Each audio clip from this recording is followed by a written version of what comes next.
doing this. We're doing it now. Okay, what's up? I'm filming. How should we? It's on? Yeah, it's on. Okay, we're filming. Don't worry about this, guys. I'm filming another video and we can talk later. All right, so what are we talking about? We're talking about How to get a book deal. Okay.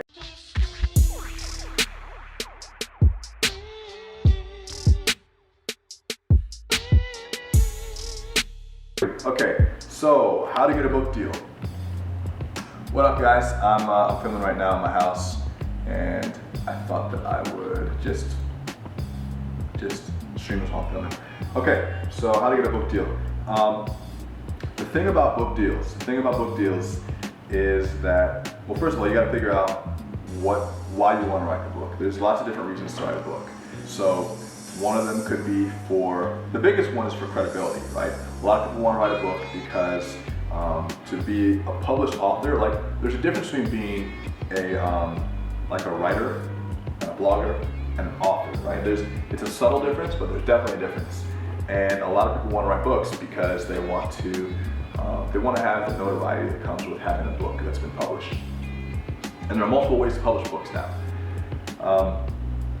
The most common and the most like well-known way is to get a literary agent and have that literary agent pitch you to the big publishing houses. Like, and most of those houses are still in New York. It's very like old school, old world stuff.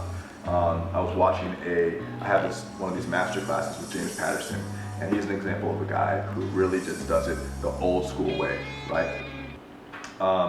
And this is the way that most people think of writing a book. But nowadays, it's not the only way.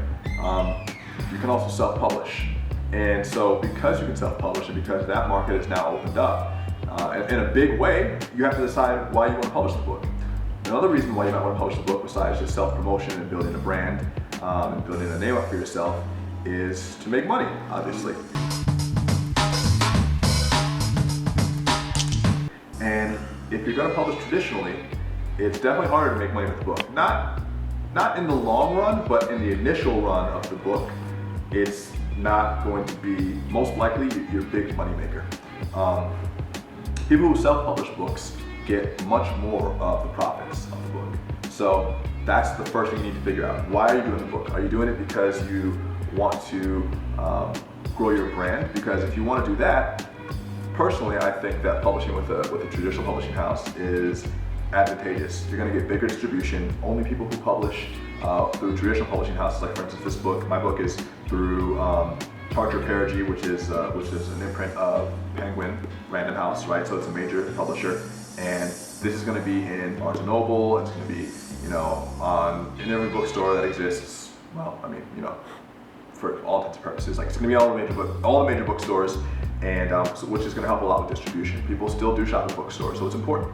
And it's going to get wider spread distribution, and there also is an idea of like respecting it more. People respect traditionally published books more. But I'm not going to make as much money off this because my royalties aren't going to be as high as if I published the book myself. The publisher takes most of the royalties from this book, and after I get my advance, then my job is to sell as many copies as possible. I'll collect some money from selling the book. After the first like 5,000 copies, I make some, then I make more over time. But the bigger goal here is to start getting better advances and better book deals. Now, if you publish by yourself, you get to keep all the money, but you're not going to be able to get in bookstores right now. The way the system is set up to protect the old industry, so you're not going to be able to get in bookstores right now. But you can still sell a lot of copies self-published. So that's the first thing. So determining like why you want the book, what you want to do with it, and what your incentives for publishing are. And then the second thing is, after that, you got to get yourself an agent. Agent is the only way to get to these publishing houses. Occasionally, if you have connections, you might be able to just pitch publishers. There's lots of publishers out there, Penguin, Random House, Rodale, Simon & Schuster, all these major publishers. Penguin Random House is not the biggest one and the oldest one. These guys publish everything from, Think and Grow Rich by Napoleon Hill to the King James Version of the Bible. Like it's a big publishing house. They got all the books, and they're making money off all of them. But you have to get an agent to talk to them. So getting an agent is like the first step in in getting your book to them. And this is the way that I'm going to talk about, because it's the way that I did it. It's the way that I know the best. If you want to learn self-publishing, we can put this in the links below, but you should check out James Altucher. He has some great information on how to self-publish a book and really make it a success. So to get an agent, my best advice would be to build a platform first. You can attract agents with a really good manuscript, especially if it's fiction.